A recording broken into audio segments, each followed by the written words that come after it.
all right, guys. What is up? And thank you for joining me on my first Tuesday stream, man. I appreciate if I don't know if anybody else. I don't even know if anybody's in here, man.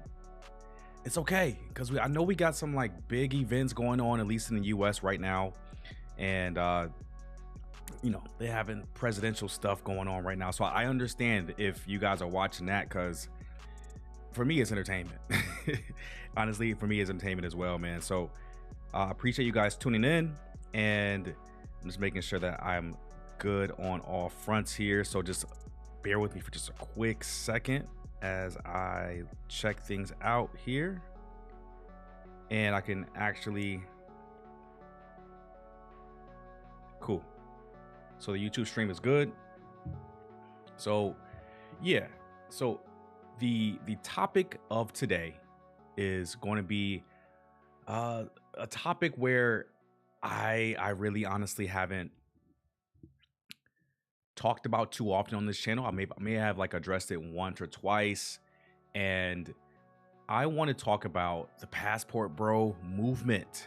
And the reason why I want to talk about the passport bro movement is I'm begging the question: are passport bros or men that travel to different countries where they can leverage not only their currency to that local currency, they can also leverage their status to obtain a more feminine woman in different countries. So just for the uninitiated, the people that have been living under a rock for a very long time, let's actually dig into the meaning of what a passport bro is according to Wikipedia.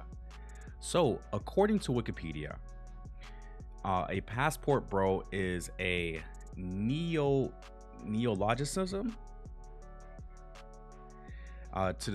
coined to describe North American or European men who date or marry women from developing countries. I'm just checking on the audio here, guys.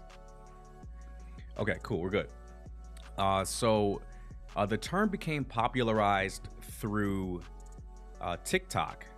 Passport bros often seek traditional wives who are willing to live in a patriarchal household. The practice has been criticized as exploitive and akin to tourism. Women from these countries often have been objectified and harassed. Men deemed passport bros may describe themselves as digital nomads that travel to other countries to enjoy increased purchasing power that makes it easier to raise a family. I actually agree with that part of it. But as far as being exploitive and akin to tourism, that's something I don't particularly agree with. However, let's continue here. Some men embrace the label of passport bro and create content depicting their lifestyles. And we're going to explore some of those content creators shortly here. And passport bros have been deleted in Colombia after engaging in casual Why did they have to put that in there? Okay. Reality television shows that feature passport bros. What shows that feature? Yeah, Wikipedia, man, don't trust it, bro. Look at this. Shows that feature passport bros include 90 Day Fiance and Love in Translation. 90 Day Fiance, I gotta say, like, that's a pretty funny show. If you guys have never seen it before, I highly recommend you guys just take a second and watching it.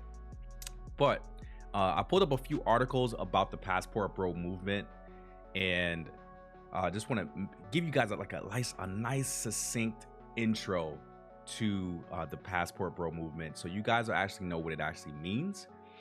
And what, in my mind, like, normal travelers, man, you go for the culture, you go for the food, and of course the women are a byproduct of that, but it's not the main reason that you go to a particular country and use your time to go travel and use your money to buy things, right? And you're supporting an economy. So at least for me, when I visit different countries, it's to explore the culture, explore the tourist attractions, For instance, when I went to Peru last year, I didn't go for the women. I went for the food. I went for the drinks, the pisco sour, the nice beer, and of course, the women are beautiful there. And that's a byproduct. I get it, but that's not the main reason that you guys should be traveling to these different countries.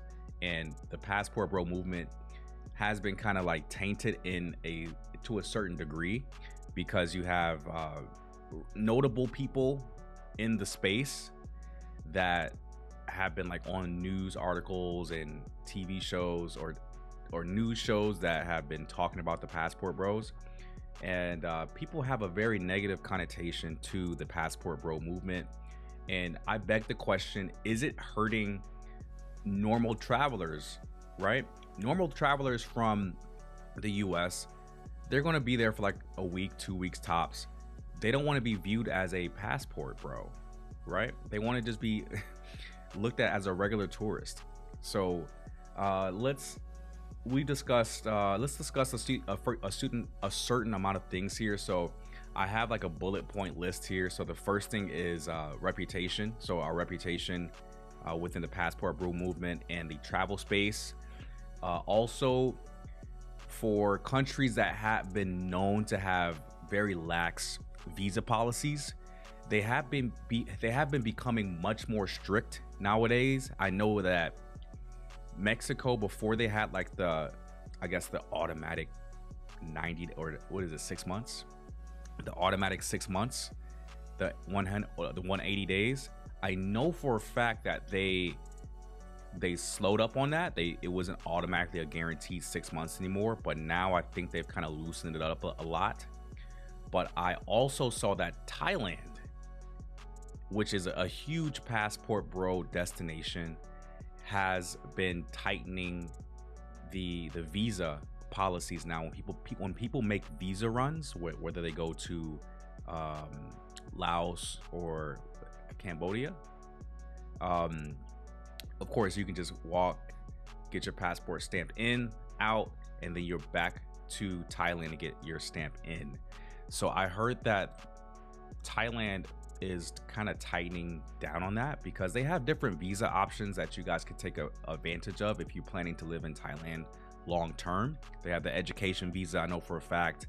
I know they have a business visa as well, and a digital nomad visa too, if you're like younger, right? So if you're over like the age of 55, there is like a retirement visa. But we want to enjoy Thailand as a younger person. So another bullet point that I really wanted to hit as well is, what do the locals think about the digital nomads or the passport bros that travel to their country, right? So you have to imagine yourself as, first of all, like a normal male in that country. So you go to work 5-6 days a week, you work your butt off, you have a decent living, right? You have a decent car, you have a 1 to 2 bedroom apartment. Like you're living good. You're making $500 or $600 USD per month, and you have a really good life. And then all of a sudden you see this influx of Americans or Canadians or Brits coming down to your country, and they're making 3, 4, 5, 10 times what you make in a month, and they're coming down there and taking over, right? So they're dating your women.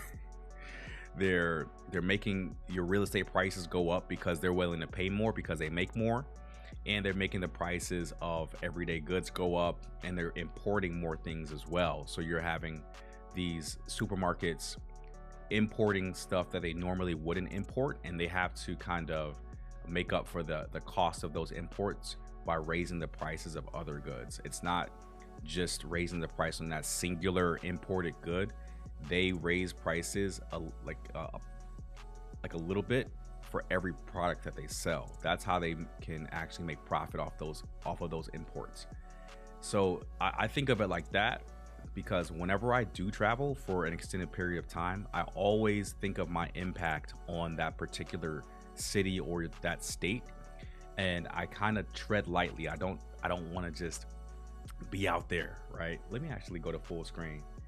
So I don't want to actually be out there and behave like a crazy tourist, right? So I see videos all the time of crazy tourists in Playa del Carmen, Cancun, Bangkok, Thailand, Pattaya, just acting drunk and stupid. I'm like, no, bro. Like, there are times when you can do that, right? But you just don't want to do it in public and be embarrassed and people taking videos of you, and now you're famous on the internet for the wrong things. You really want to treat a new country with respect when you travel. So I always keep that in mind. I keep that in the back of my mind. I'm like, this is not my home country. I'm a guest here. Let me behave properly, right? So we hit the local backlash, pricing and inflation. We hit that. But I think there are like some tariffs or whatever coming up. It's whatever. Also, to fight against the stereotype of passport bros, right? So passport bros do have that negative connotation tied to it. And I've actually been classified as being in the passport bro space. And while some of the things that I may do, like travel to countries where the US dollar is stronger, which is pretty much every other country besides like some countries in the Middle East, and I may talk to a woman here or there, right? I'm a grown man, so I still do everything that I would do in a particularly a foreign country. I do it with respect, right? I'm not out here just going crazy. But in my mind, I'm not really a passport bro. I just love to travel mainly for food, bro. Like, I am a huge foodie. I will go to your country and eat everything. And I'll be like, oh, y'all got girls too? Like, yeah. I'm gonna get to the girls after I finish this food. But let's take a look at a couple of articles here, man, and see how the media portrays passport bros. So look, man, this title here, and they got the Diddy Party stuff right here, which is crazy. I'm gonna see if you guys can see that better. And this is from Australia, bro. And look at the title, right? It says sinister truth behind controversial passport bros movement. So men under 30 are leaving the Western world to meet women in developing countries with fatal consequences. They're so dramatic, bro. They call themselves the passport bros, a controversial movement made up of thousands of men discontent with their lives in the West.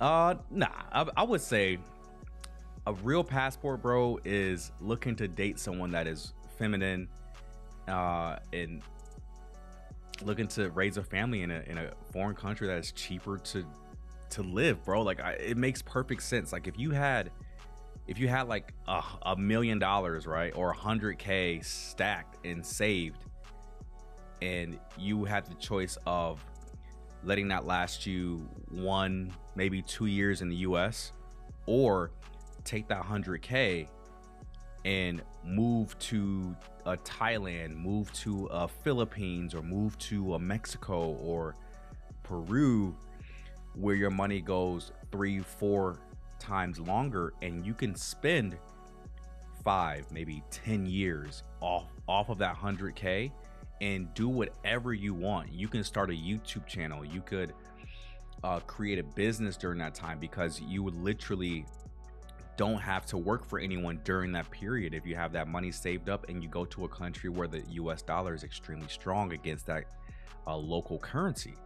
So I'm a big fan of, I'm a big proponent of the passport bro movement, but I am just not a huge fan of when people overdo it, right? When they overdo it and they lean from being a passport bro, and they kind of lean more towards like a belligerent tourist.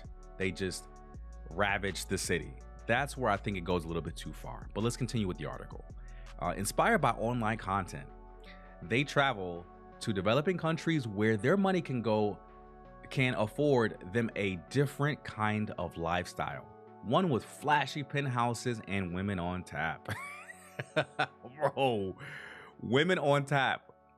They must have watched one Passport Bro documentary about people that aren't even Passport Bros and was like, let's run with that. Let's run with that. Yeah, they got a flashy penthouse and women everywhere. I'm like, that's not every day. I promise you that. So, yet, when what first started out proclaiming itself as a men's health movement has rapidly evolved into something more sinister, the Sun reports. A new documentary about the Passport Bros, fronted by Taskmaster comedian and documentary maker Jamali Maddox, lifts the lid on what life is really like for those who go abroad after being sold a dream by carefree TikTokers who made the leap themselves. Nah, bro. I just for context here, they're referring to the Passport Bro documentary by Vice, and I did a reaction to it, but it's on my Rumble channel only because YouTube took down the live stream when I was reacting to it, so I can't post it on YouTube, but it is on my Rumble channel. And they, of course, when the cameras were on, bro, they had women everywhere. They had a nice fancy penthouse, and they showed like this guy right here. They showed him like being on like a headset call with another guy that had a headset, and he was feeding him lines while they were like looking for women in Colombia. I'm like, bro, that's an L, bro. Like, I literally said it during reaction. So I'm like, how should I digest the rest of this documentary, right? If the majority of it is going to be stuff like this cap, bro. Like, if you have to be on an earpiece with the guy to get girls in a country where they have some of the most beautiful women on the planet per capita, you're losing, bro. Okay. Jamali travels to Medellin, Colombia, and meets men who brag of betting as many different women as possible, and others who make online videos boasting how far their money can get them on a date. The men, often under the age of 30 and from America, say they want a more traditional girl than those they have experienced in the West.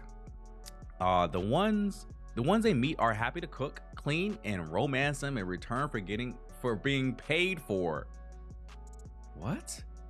The ones they meet are happy to cook, clean, and romance them in return for being paid for. That's cap, bro. That's if the girl's not into you, man. You paying for? Nah, bro. Many of them meet over online dating apps, while others meet on the street or in clubs. Do not, I repeat, do not take a girl seriously that you meet in the club, bro. Do not.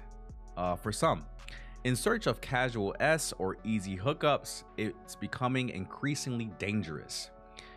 Death Trap. This January, the U.S. Embassy in Bogota, Colombia, issued a warning to tourists after 8 suspicious deaths or deletions, YouTube, of U.S. citizens in the span, probably they meant span right there, of just 2 months in 2023. Several of the deaths pointed to possible druggings and overdose, and others involved the use of online dating apps. Stay away from Bumble in Colombia. This is the fair warning to you guys. In shocking scenes, Jamali meets 2 women who drug and rob unsuspecting Western men, like the Passport Bros, for a living.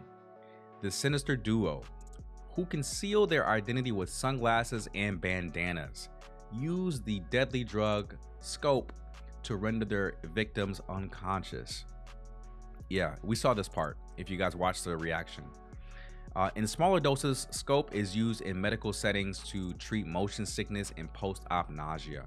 Larger amounts can cause cardiac arrest. Yeah, and they talked about like they deleted a dude and just walked off to the next city, which is crazy. Let's see. Yeah, this guy on the right, he's like famous on TikTok for like being in the Philippines. I think we actually have a video of him coming up. Yeah, so let's see.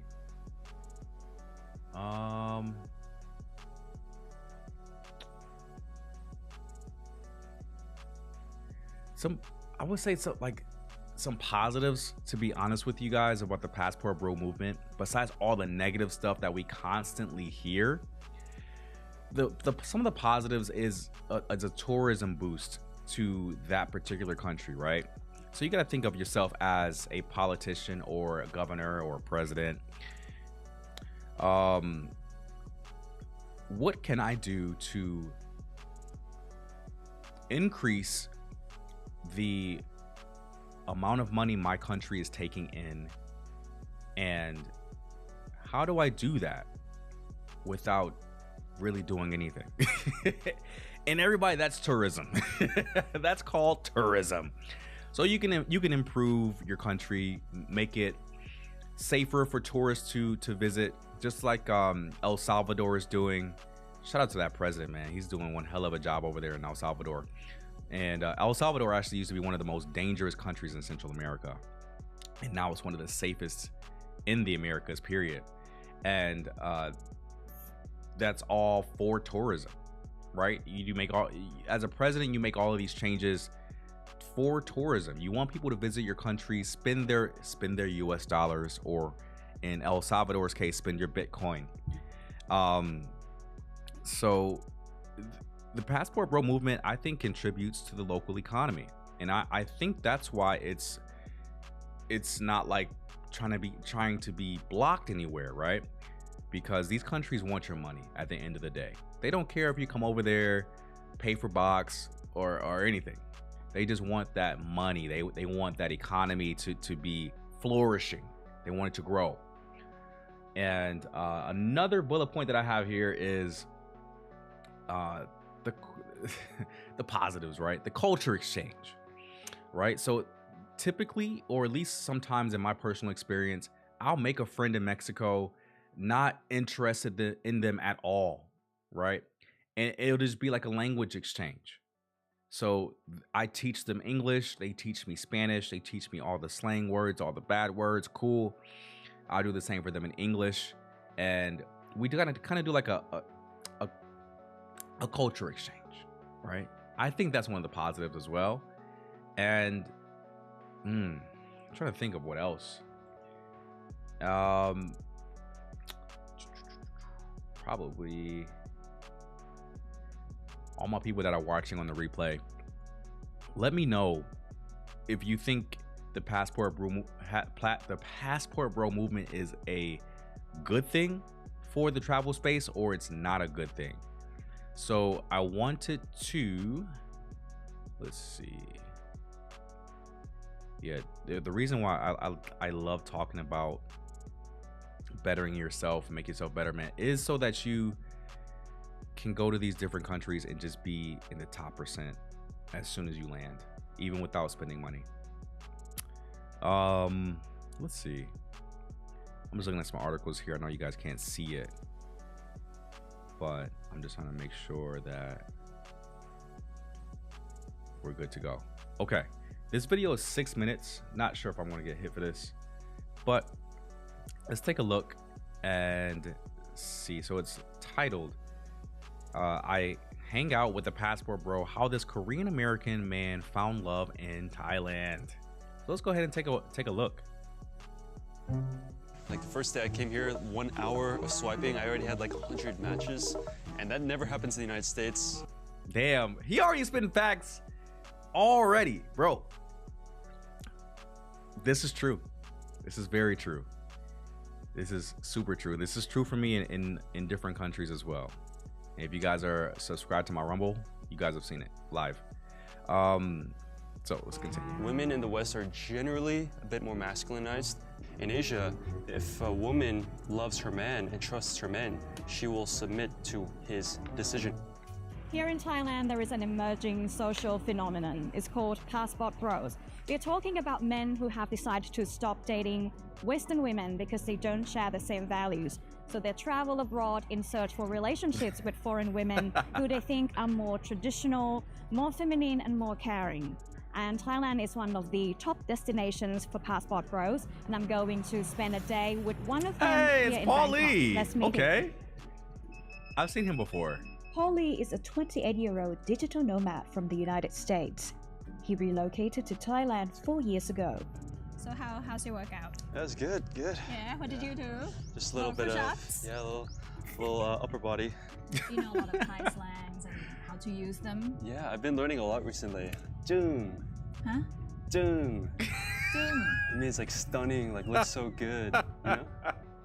Shit, actually, let me see if I can. You're cheating. Hey, he's So what trying. do you have there on He's your trying. phone? Is it like a list of Thai slangs? This is like 500 vocabulary for me. 500? Do you think like Thai women like it when you can speak Thai slangs? And... Yeah, it's very endearing when like a foreigner can actually speak some of the language. Nice and hot as always. Back in the US, Paul made a name for himself as an entrepreneur in the e-commerce space. But the rat race and the American obsession with money and status left him disillusioned and unhappy. He craved a simpler, slower, and cheaper life. If you had to choose, one Thai dish that you would have to eat every day, what would it be? Definitely pad kapao. It's basically rice with minced meat. Do you like it spicy? Of course. It's spicy. How do you find your life in Thailand? Is it so different from your life back home in the States? Here in Thailand, I just feel like the life here is a lot better. It's more slow paced, more in Thailand they say like sabai sabai. It's a lot more chill. It's just such a relief to live in a country where almost everybody's intentions are good. I left the environment of America, the individualism, the Yes. hustle culture, the grind culture, the nonstop pursuit of consumerism or Yo, like he's spitting some facts, man. Paul is spitting some facts, and that's super true. Like in America, there is just this unknown pressure to perform. Like as a guy, like there is a burden of performance on men here in America. We have to succeed in order to do X, Y, and Z, right?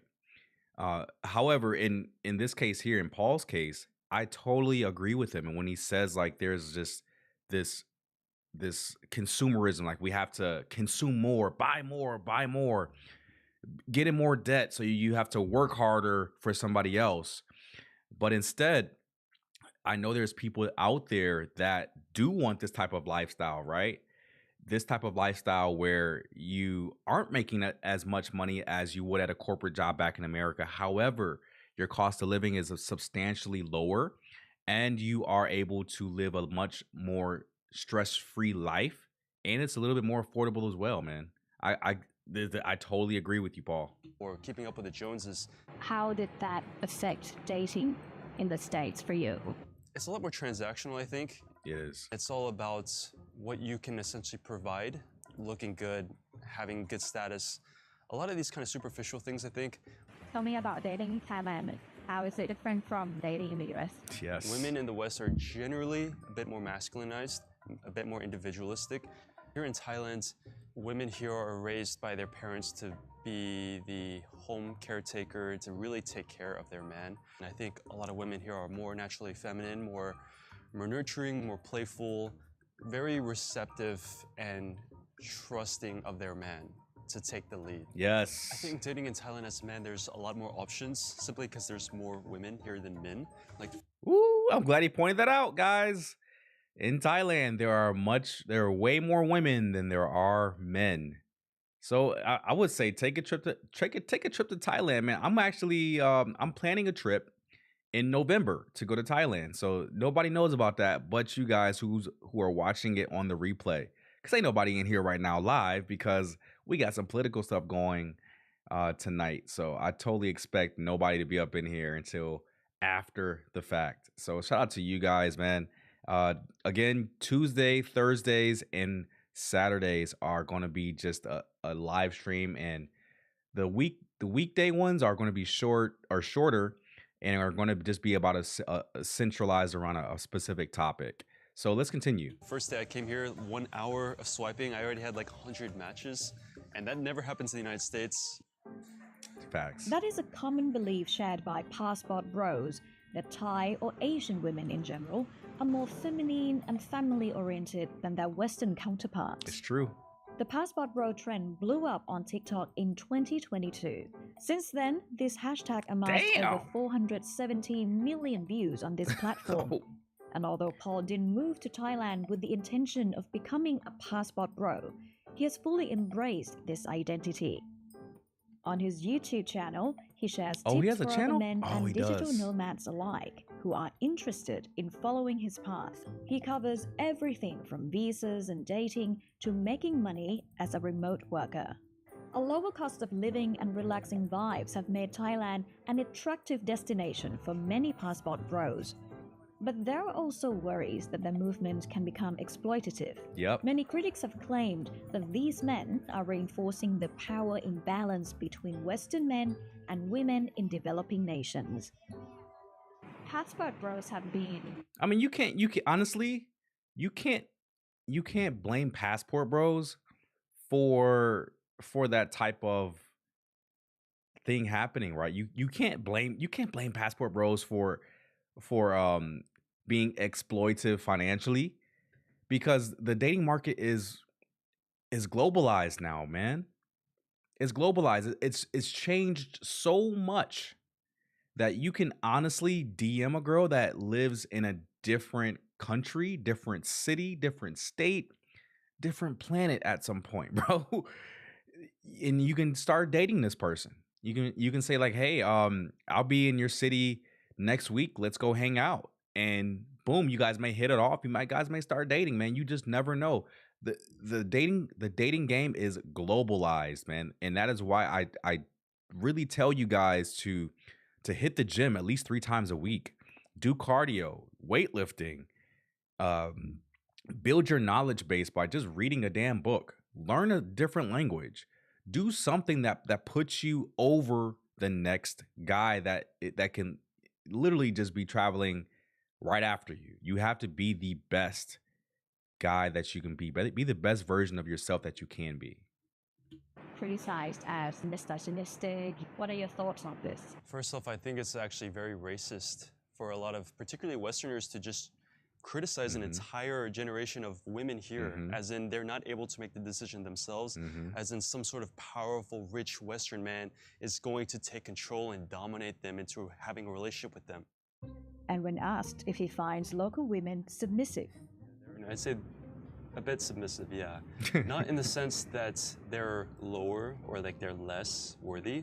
It's the fact that they trust the man's leadership. In Asia, if a woman loves her man and trusts her man, she will submit to his decision.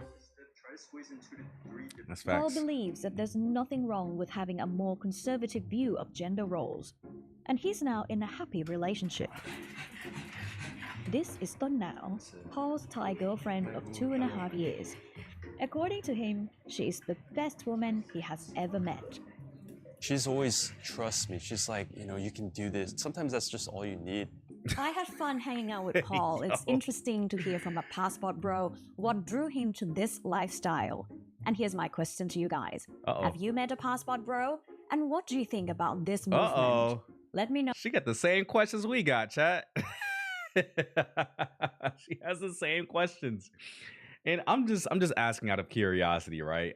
Because people may classify me as a passport bro. Do what you want. But let me tell you this. If I'm making some money and I can do it remotely and I can do it from a laptop, I'd be darned. I want to say the damned, right? I'll be damned if I'm going to be in a country where the cost of living is through the roof, right? I will honestly rather be in a country that not only has a lower cost of living, the quality of life is what I actually care about the most, right? So people in the US, born here, work here, we honestly, if you guys really think about it, we have unlimited earning potential. If you were born here in the US, you can purchase property, you can work 3 or 4 jobs, you could work Uber and Lyft on the weekends. You can honestly, there's so many opportunities to create wealth here in the US if you were born here. However, if you get a sense that, man, I'm making so much money here in the US, but like the state takes it from me via taxes, the government takes their federal taxes out, Medicaid, Social Security, all of this stuff gets taken out, and you're left with a fraction of what you should actually have. And then with that fraction, you gotta pay bills, you gotta you gotta pay your rent, you gotta buy groceries, you gotta take care of somebody else, you got kids, you gotta take care of your kids, you gotta do all this stuff through your job. And I have no qualms about working very hard in this country, and you can become very successful if you work very, very hard. But once you reach a certain point, you're making 6 figures a year and you can do it remotely. Why would you stay in the US? Why would you stay in a Western country where not only the cost of living is higher, the dating pool is not the best at all? Like, it's very, very bad. So I totally understand, and I side with the passport bro movement, because if you can make the money remotely or from a laptop, and you can live in a country where it only costs you 2 or 3K a month to live like a super duper lavish life and pretty much behave like a millionaire, like who wouldn't say yes to that, right? And if you're making a whole bunch of money here in the US and you can do it remotely, say you're making 100K, move to Thailand, Philippines, Mexico, or what have you, spend your 2 or 3K a month to live on, and with your leftover money, you could save, invest, and create wealth outside of the US, bro. This is the key. This is a major key. If I was DJ Khaled, but we got one of the guys from the article that we saw in one of the photos, and it is titled "A Day in the Life of a Passport Bro." So let's take a look at it. Life of a passport bro in the Philippines. First, we knock out some work at our remote jobs. We make US dollars overseas, which basically quadruples our money in the Philippines. We ride our scooters over to a remote beach to grab some lunch. The food is delicious and the prices are wild. How much was this bottle? Like $8. We're at a restaurant. 2,000? I was the translation. The $8 bottle did not disappoint. The whole table caught a buzz. Wow. We found a beach club over there where we were able to sober up a little bit, slackline and surf. The sun was going down, so we scared the cows away from our scooters, went back to the local beach where we saw a sign for a full moon party and knew we had to check it out. We partied with some more travelers, made some more friends, and then we wake up in the morning bright and early and start it all again. Bro, like that, what is that, like a minute? That 1 minute showed like some of the best times ever, and he's working from a laptop. Like I said before, man, if you can afford it, you have a job where you work remotely, there's no reason to be here in the US. Just move, become a digital nomad. Why not? I don't understand why not. I don't think the counter is working for the live view count, so my apologies, guys. Chat is open, man. Interact with me. I know you guys are just like chilling, but go ahead and chat, man. Let me know your thoughts on this, because we're about to close out in a second here. So I want to pose some questions to you guys, right, to my audience of just over 20,000 people. That's a lot of people, actually. So my questions are they vary, right? So you guys can just take this, answer in the comments below, interact a little bit, get a conversation started. Have you noticed any changes in how locals treat foreign travelers? So if you happen to travel for yourself, do you get terrible treatment where you would honestly expect great treatment when you travel? Do you think that like normal travelers should be concerned about the passport bro movement? Because if they're just regular travelers and not digital nomads where they're kind of like pseudo living there, right? Do you think that's going to create issues for a tarnished reputation of travelers from America moving forward?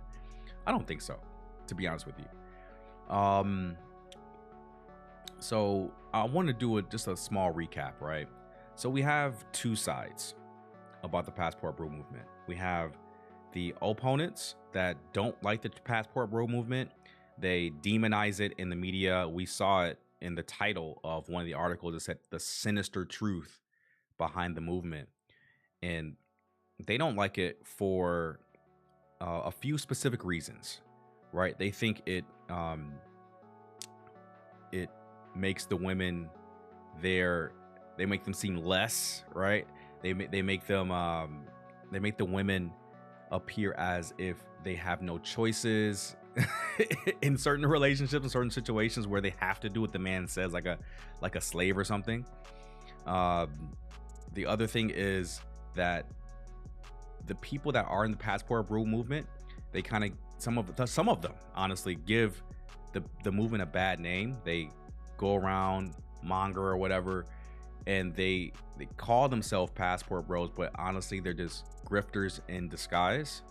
So that those types of people give passport bros a bad name. And then you have the other side of it, right, where the passport bro movement is actually pretty positive because because of the economic impacts. Like the government loves when you come there and spend money, right, especially US dollars. And then you have all of the other industries, right, that love an influx of tourists, and that market is there if you're into that clandestine activity. And that particular industry loves when passport bros come into their country. And you also have to think about the actual guy that's traveling, right? What does he get out of the deal? He gets a much more affordable cost of living. He gets access to more feminine women, and compared to the US, bro, outside of like Miami and Los Angeles, they get better looking women in different countries. So that's another positive. But as it stands in 2025, I think the passport bro movement is good for travelers overall, because this is getting nationwide, if not worldwide, attention. And passport bros, more often than not, are content creators as well, and they go to different countries where we haven't really talked about yet, right? So we haven't really talked about Vietnam. That's being talked about a little bit more nowadays. People don't talk about Cambodia. People don't talk about going to Peru, to Uruguay. Let's actually look up the most the best countries for digital nomads. Let's call them digital nomads now, guys. Okay, so we got a list here. This list, let me make this a little bit larger for you. That's what he said. According to current information, some of the top countries considered best for digital nomads are Spain, Portugal. Portugal is a huge one now, super popular, probably overcrowded from tourists. Estonia, I keep seeing Estonia. That's in Europe. Of course, Thailand. Costa Rica's good too, but I heard it's getting a little bit more expensive. Greece, Germany, of course, Mexico, and Indonesia. Bali. Bali is not the country, by the way, guys. It's a city in Indonesia. If you guys can name 3 countries. If you know, you know. So in Europe, Spain and Portugal are considered the top choices. Southeast Asia, Thailand.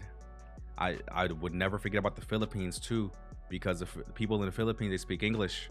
That's a huge W if you're looking at Southeast Asia. And I still have to do this stream that I had posted on Saturday. I have to do a live stream where I have an open panel, and it was supposed to be Latin America versus Southeast Asia. Which one's the best to travel to? And I had some technical issues that delayed, if not stopped me from doing that live stream. So I definitely have to double back and do that live stream and interact with some of you guys. But I'm going to probably save it for Saturday because I don't know if anyone will even come into the room to even chat and want to be on camera. Central America, Costa Rica, of course. I would not discount Panama either. Using the US dollar, I wouldn't discount Panama. Eastern Europe, Estonia. I think Estonia, bro. We need to stop talking about Estonia. That might be the secret, man. If you keep talking about a country, it's gonna become overcrowded. So whatever country that you have in your back pocket, that you want to speak about, just keep it a secret. Just keep it a secret, man. Because the more we talk about different countries, the more we put it on YouTube, the more people come and the prices go up for everything. So let's keep it a secret. That's the secret that we're gonna keep, guys. Closing out, man, we recap both sides. Are passport bros good or passport bros bad? You guys let me know in the comments below, and be respectful. Of course. No, you got we have some strong opinionated people out there, especially with this current political environment that we're in. And let me know it down in the comments below, man, if you guys want to have a discussion about this later on, like during the weekend, when more of you guys can come in here live and we can talk about it live and get you on camera, get you cammed up and discussing this. And that's pretty much it, man. I wanted to get on here and chat with you guys for a bit. We have 46 minutes now. And yeah, I think I went over the passport bro movement pretty thoroughly and succinctly, to where someone that has no idea what it is can kind of understand what it is, why it's happening, and how we move forward in making sure that this movement continues. If you guys want it to continue, I'm gonna still keep traveling no matter what they think about the passport bros. But that's it for me, man. And I hope you guys enjoyed that quick little live stream. And again, I'm starting to do streams on Tuesdays, Thursdays, and Saturdays, and they're just going to be on specific topics. They can be informational, they can be entertainment, and there maybe some open panels coming soon. So you guys make sure you're subscribed and hit that bell notification, and so you guys can come in and interact and speak your truth, say it with your chest. You can come on camera during the open panel. Hopefully that's coming up this week, man. I'm gonna push to do it, because I really want to hear from you guys. I want to hear you guys disagree with me too. I would love to hear from people that disagree with me on the passport bro movement. But that's gonna be it for me, guys. Again, my name is Jay. You've been tripping with Jay, and we just had a weekly live stream on a Tuesday. But thank you guys once again. Peace.